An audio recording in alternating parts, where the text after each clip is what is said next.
कधी विचार केलाय का की आपलंच मन आपल्या शरीरात विष तयार करू शकतं? आज आपण एका अशाच खऱ्या आणि तितक्याच धक्कादायक कहाणीतून मनाच्या याच अविश्वसनीय शक्तीबद्दल जाणून घेणार आहोत. नमस्कार मित्रांनो, पुन्हा एकदा तुमचं स्वागत आहे मराठी रंगमध्ये. हा जो प्रश्न आहे ना, तो कुठल्या तरी सिनेमातला वाटेल, पण नाही. हा एका खऱ्या आणि अस्वस्थ करणाऱ्या घटनेच्या अगदी केंद्रस्थानी आहे. चला तर मग, ही गोष्ट सुरू होते एका तुरुंगातून. तिथे एका कैद्याला एक अशी शिक्षा सुनावली गेली जी आजपर्यंत कोणी ऐकली नव्हती. आणि याच विचित्र शिक्षेमुळे त्या काळातल्या शास्त्रज्ञांचं लक्ष या केसकडे वेधलं गेलं. शिक्षा होती कोब्रा सापाच्या दंशाने मृत्यू. पण थांबा, या शिक्षेमागे एक वेगळाच डाव होता. 2 डॉक्टरांनी मनाची शक्ती किती जबरदस्त असू शकते हे सिद्ध करण्यासाठी हा एक अत्यंत टोकाचा प्रयोग करायचं ठरवलं होतं. त्या कैद्याच्या मनात भीती पप्पी बसवण्यासाठी डॉक्टरांनी त्याच्यासमोर एक प्रात्यक्षिक करून दाखवलं.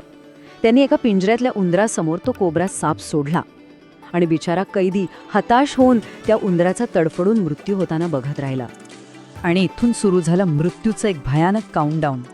पुढचे 9 दिवस एक असा प्रयोग सुरू होता जो त्या कैद्याच्या मनावर एकच गोष्ट ठसवणार होता की सापाच्या दंशानंतर मृत्यू अटळ आहे.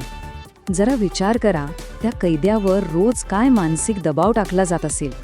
प्रत्येक दिवशी त्याच्या डोळ्यांसमोर एकामागून एक मोठ्या प्राण्यांना मारलं जात होतं. हे सगळं पाहून त्याचा स्वतःच्या मृत्यूवरचा विश्वास अधिकच पक्का होत गेला. म्हणजे 9व्या दिवशी जेव्हा एका धष्टपुष्ट मेंढीला त्याने एका क्षणात मरताना पाहिलं, तेव्हा त्याच्या मनात कोणतीही शंका उरली नाही.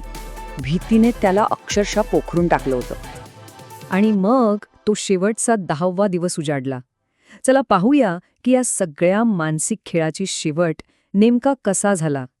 जिथे त्याला शिक्षा होणार होती तिथे आणून त्याच्या डोळ्यांवर एक काळी पट्टी बांधण्यात आली. आता त्याला काहीच दिसणार नव्हतं. तो पूर्णपणे अंधारात होता. आणि अचानक त्याला त्याच्या पायावर 2 ठिकाणी काहीतरी जोरात टोचल्यासारखं जाणवलं. ही भावना अगदी तशीच होती जशी सापाच्या चाव्यानंतर येईल असं त्याच्या मनाने पक्क ठरून टाकलं होतं. आणि मग जे घडलं त्यावर विश्वास बसणं कठीण आहे. अगदी डॉक्टरांनी सांगितल्याप्रमाणे तो कैदी एका मिनिटाच्या आत खाली कोसळला आणि त्याचा मृत्यू झाला. पण थांबा, कहाणी इथे संपत नाही. खरी कहाणी तर आत्ता सुरू होते.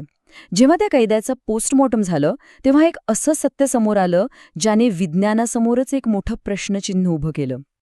आणि सत्य काय होतं तर ते खूपच साधं आणि म्हणूनच जास्त भयानक होतं. त्याला कोब्रा साप चावलाच नव्हता. त्याला टोचल्या होत्या फक्त 2 साध्या सेफ्टी पिन्स. पोस्टमॉर्टम रिपोर्टमध्ये तर स्पष्ट लिहिलं होतं की मृत्यू विषामुळे झालाय. पण जर साप नव्हता तर मग हे जीवघेणं विष त्याच्या शरीरात आलं कुठून? याचं जे स्पष्टीकरण डॉक्टरांनी दिलं ना, ते ऐकून अक्षरशः अंगावर काटा येतो.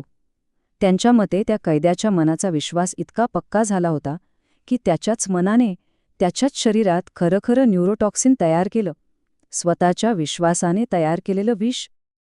ही गोष्ट खूप भयानक आहे, खरंय, पण ती आपल्याला एका खूप मोठ्या आणि महत्त्वाच्या गोष्टीची जाणीव करून देते.